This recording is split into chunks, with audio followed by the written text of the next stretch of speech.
Doctor Mohammad ইউনূসের নেতৃত্বাধীন অন্তর্বর্তীকালীন সরকারকে দলের পক্ষ থেকে সমর্থন জানিয়েছেন জাতীয় পার্টির মহাসচিব মুজিবুল হক চুন্নু। একই সাথে রাষ্ট্র সংস্কারে ৩ মাসের বেশি যৌক্তিক সময় নিলে আপত্তি থাকবে না দলটির।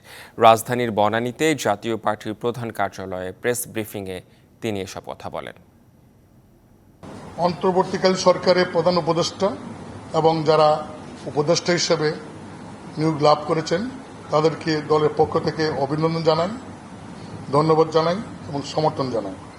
বর্তমান সংসদীয় পদ্ধতির প্রধানমন্ত্রীর যে একক ক্ষমতা, সেই ক্ষমতা কমিয়ে রাষ্ট্রপতি, প্রধানমন্ত্রী এবং পার্লামেন্টের মধ্যে ক্ষমতার একটা ভারসাম্য যাতে বজায় থাকে, দুইবারের বেশি যেন কেউ প্রধানমন্ত্রী না হতে পারেন, তার জন্য প্রয়োজনীয় আইন করার জন্য আমরা অনুরোধ করছি।